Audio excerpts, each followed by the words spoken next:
Viridian, the Green Guide by My Head in the Clouds, Not Coming Down, a Boku no Hero Academia fanfic. Chapter 25. Fight.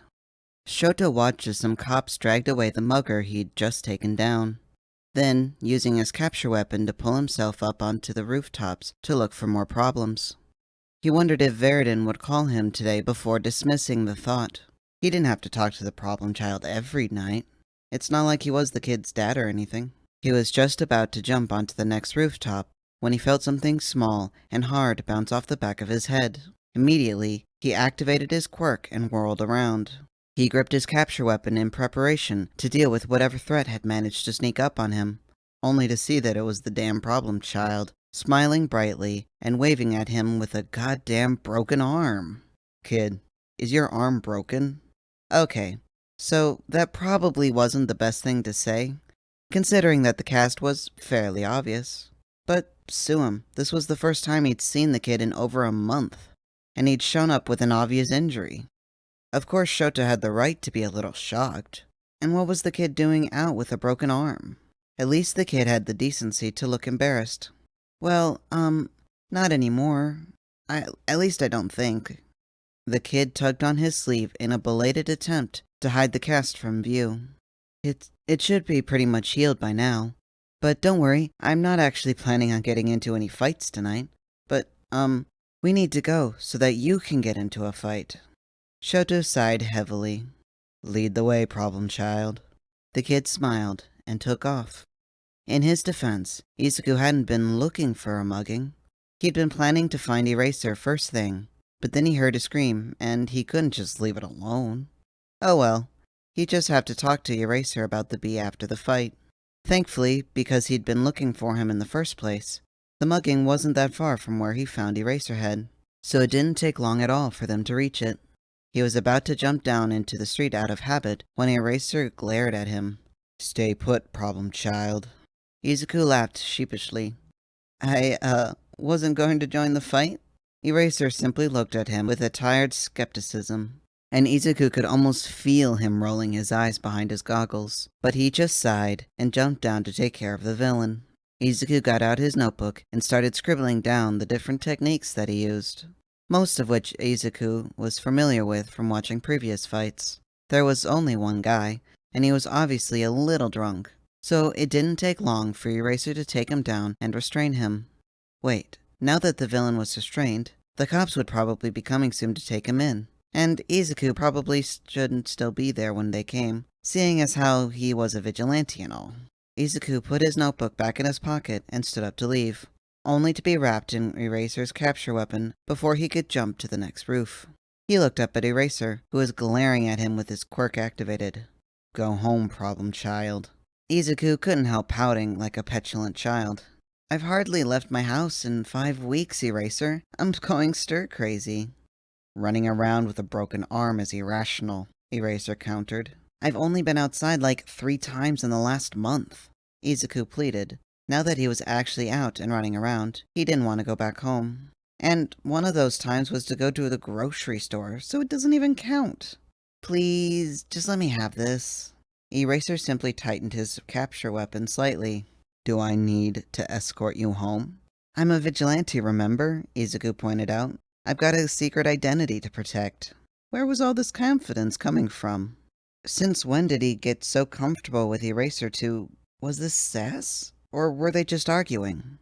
Either way, Izuku wasn't used to acting this way with anyone, much less an adult. Maybe it had something to do with the fact that Eraser had missed him when he disappeared, or the fact that he actually seemed to care what happened to him, even if that care manifested in protectiveness for his broken arm. But oddly enough, Eraser didn't seem to mind it. He wasn't getting mad at Izuku for talking back to him like his teachers would. He wasn't blowing up like Kachan would. He was just taking it in stride, like this was how Izuku was supposed to act towards him. It was weird. Eraser was still holding him tightly, and Izuku knew he probably wouldn't let go until he promised he'd head straight home. Well, Izuku could probably use the sleep, considering that he'd been up all night researching the— Oh! Izuku had forgotten that he still needed to tell Eraser what he had learned about the bee, and he had so many questions about that rash of instant villains in Naruhati. If he was correct, Eraser had been involved with those ones too. Fine, he said finally. I'll go home and rest, but only if you answer some of my questions. Shoto rolled his eyes, but nodded and unwrapped his capture weapon. This kid was going to be the death of him, going out and looking for fights with a broken arm. He had zero sense of self-preservation, which Shoto probably should have expected, considering the kid was likely suicidal. But that was one thing to theorize about it, and another entirely to see it in action. The only comfortable thing about this whole situation was that, looking at the timeline of Viridian's disappearance, he probably went off the grid because of his arm, not his depression. And he was acting more confident than usual, so maybe that break had been good for him. Viridian's eyes lit up. I want to know more about the instant villains. Shoto's eyes widened. Where did you learn that term? Did I mention it? Viridian shook his head. No, I was just looking up the stuff, because there had been a couple times that the group of people had gotten dosed with trigger, but I never actually saw them shoot up. I ended up going to the place where the group last night got dosed, and I found this. The kid dug into his hoodie pocket for a moment before pulling out a Ziploc bag and handing it over. Shoto looked at him in confusion, then looked at the bag, and his blood ran cold. A tiny mechanical bee. He'd considered the possibility that Queen Bee could be involved in this, but he'd hoped that they had successfully destroyed all of the bees after the whole fiasco with Popstep, but apparently not. It belongs to a villain called Queen Bee, who was heavily involved in the instant villain instances a few years ago in Naruhati. Viridian frowned. Well, I don't actually have to tell you that, considering I'm pretty sure you were on the case back then. Wait, were you on the case back then? I'm so sorry for assuming and... Viridian's insecurities were back. Shoto cut him off before the kid could work himself into a panic. Yes, I was part of the investigation. In fact, I still am. That's why I'm one of the heroes tracking Trigger. Viridian sighed in relief. Okay, good. Well, so anyway, once I found the bee, then it was pretty easy to trace it back to Naruhati. Were the victims back then random, or were they picked for specific reasons? They were random, Shoto responded. Well, some of them annoyed the host or bought the drug to get high, but most of them were just at the wrong place at the wrong time. That's what I thought. Viridian pinched his lower lip in thought. And those instant villains, a few disappeared after the instant, only to return as modified next-level villains, right? Shoto nodded. Viridian sighed. That's what I was worried about. The bees have orders to target random citizens as long as they're loaded with drugs. Wait, what? The kid had managed to lose him. How do you know what their orders are? The kid looked surprised. Oh, I hacked it. Shoto had to have heard that wrong. You hacked the bee?